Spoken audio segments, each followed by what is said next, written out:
Have you ever been judged by someone who thought they were better than you, only to watch life flip the script on them? This story is exactly that. It's about me, my simple hunting lodge, and a woman who thought her big mansion and her role in the HOA made her untouchable.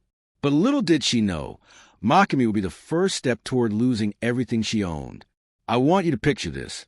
I had spent years saving up money, not for something flashy, not for a mansion with marble floors, but for a peaceful lodge out in the woods. This lodge wasn't just a building. It was my dream place. It was where I could go to breathe, to hunt, to fish, to clear my head from the noise of the world. Every log, every nail, every stone was there because I wanted it there. It wasn't fancy, but it was mine, and it was perfect in my eyes. But people like Karen don't see the value in peace and hard work.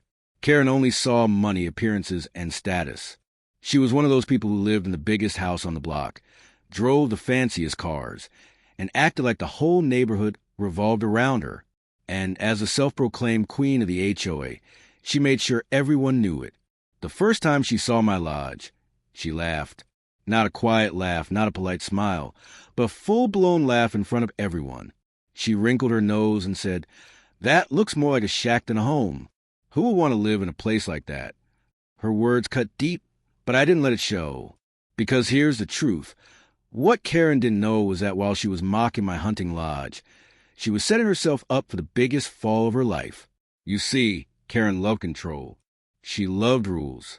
She loved making people feel small. And the HOA gave her power. She would send letters to people about the color of their mailbox, the length of their grass, even the type of curtains they had. She was the kind of person who made life miserable for anyone who didn't bow down to her authority. And me? I was her favorite target. Why? Because my hunting lodge didn't fit her idea of luxury living. She called it an eyesore.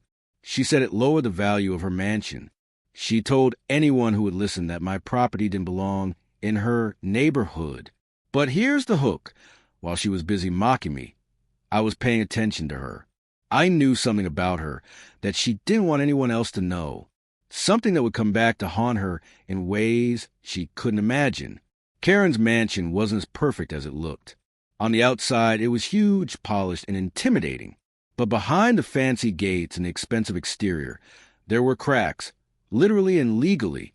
She had cut corners during construction. She had ignored building codes. She had even used HOA funds to pay for personal luxuries, thinking nobody would ever catch her. But let's not get ahead of the story. The conflict between Karen and me didn't just start with her mocking my lodge. It started with her trying to push me out completely. She filed complaints against me. She tried to fine me for things that weren't even violations.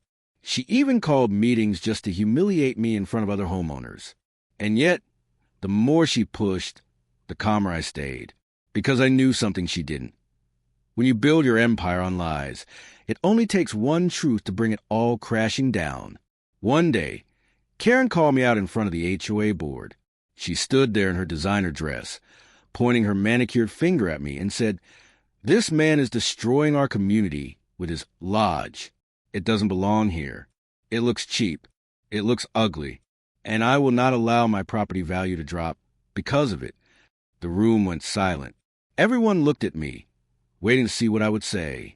And I'll never forget my response. I looked her straight in the eye and said, "Karen, beauty is in the eye of the beholder. And sometimes what looks perfect on the outside is rotten on the inside." She smirked, thinking she had won.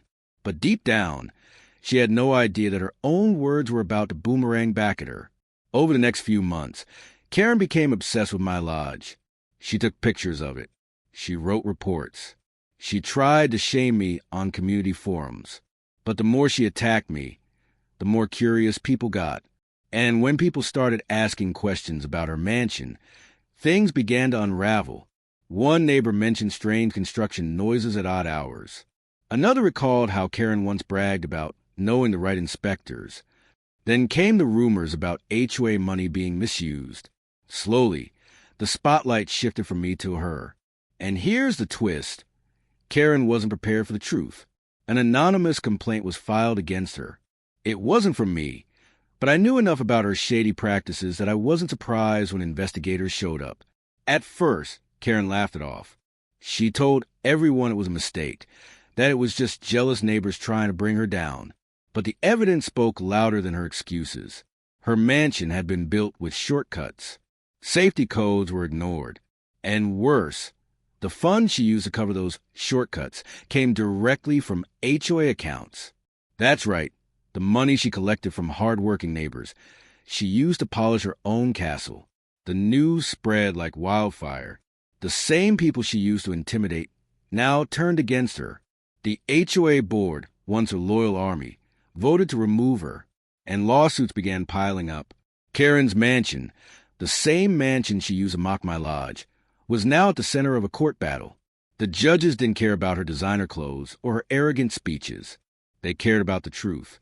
And the truth was, Karen had lied, cheated, and stolen. The day I heard the verdict was the day I realized karma never misses. Karen not only lost her position in the HOA, she lost her mansion. It was seized, sold, and stripped away from her. And my hunting lodge? It still stood tall, simple, and strong, just like the values it was built on. But this is just the beginning. Because what happened in court wasn't just about a house. It was about justice. And if you think the story ends here, you're wrong. The downfall of Karen was only getting started. So stick with me for Section 2, because what came next will leave you speechless. Karen thought losing her mansion was the worst thing that could happen to her. But trust me, it was only the start of her nightmare. Backhand index pointing right if you're hooked so far. Make sure you don't miss the second part. Stay tuned, because the best part of the story is yet to come. Have you ever watched someone walk into court with so much confidence, only to leave with their entire world falling apart?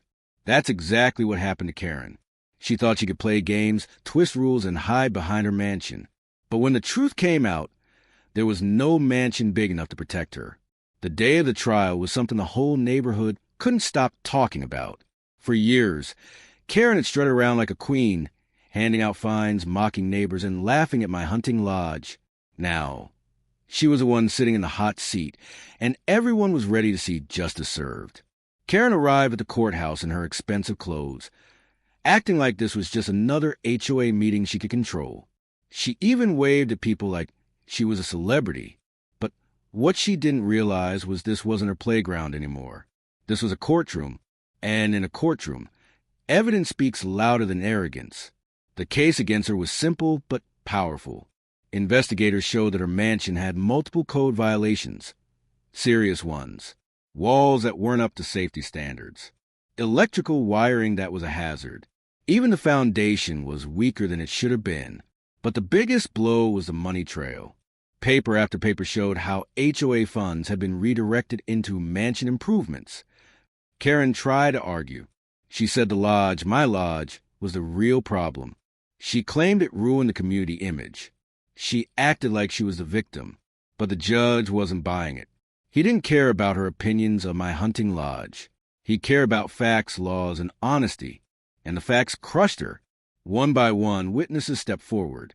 Neighbors who had been afraid to speak up before finally had the courage to tell the truth. They told stories of Karen threatening them with fines, mocking their homes, and using HOA power like a weapon. The more they spoke, the clearer it became. Karen wasn't protecting the neighborhood. She was exploiting it. I'll never forget the moment when the judge looked directly at her and said, "Mrs. Karen, this court has seen enough. You misused funds, violated codes, and abused your position. This community trusted you, and you betrayed that trust. Therefore, this court rules against you." The silence in the room was heavy. For the first time, Karen didn't have a smirk on her face. She didn't have a clever comeback. She just sat there, stunned, as the judge delivered the final blow. Her mansion would be seized and sold. Imagine that. The same mansion she flaunted, the one she used to humiliate me and others, was no longer hers. All the marble, the chandeliers, the fancy landscaping. It was gone in a matter of minutes. The woman who mocked my simple lodge had lost everything. But here's where it gets even more ironic. While Karen's mansion was crumbling in the legal system, my hunting lodge became a symbol of strength. Neighbors who once ignored me started visiting, telling me they admired how I stayed calm through it all. Some even admitted they wished they had a lodge like mine, peaceful, honest, and real. Karen's fall didn't just stop with the mansion. She faced more lawsuits from homeowners demanding their money back. She was removed from every HOA position she had ever held, and her reputation completely destroyed. People she once called friends turned their backs on her because nobody wants to be associated with someone exposed as a fraud. Here's the part that really makes you think. Karen spent years mocking others, trying to look superior. But in the end, her obsession with status became her downfall. She valued appearances over integrity, and that's why she lost everything. Now, you might wonder, did I feel sorry for her?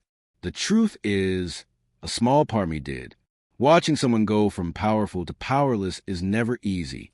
But then I remembered every letter she sent me, every insult about my lodge, every attempt to push me out of my own home. And I realized she had written her own ending. Karma just signed it.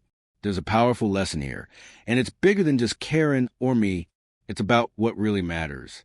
A mansion might look impressive, but if it's built on lies, it will crumble. A lodge might look simple, but if it's built with love, hard work, and honesty, it will stand forever. So whenever someone mocks you for not having the biggest house, the fanciest car, or the most expensive lifestyle, remember this story. Remember Karen. Because in the end, it's not about how big your house is. It's about how strong your foundation is.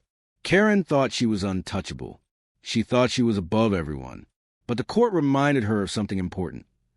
Nobody is above the truth. And as for me, I walked out of that courtroom with my head high, my lodge waiting for me, and a lesson I'll never forget. Peace, honesty, and humility will always outlast arrogance, greed, and lies. If you've stayed with me through this story, I hope it gave you something more than just drama.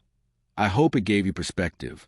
Because life is a funny way of humbling people who forget their roots. Backhand index pointing right, and here's my call to you.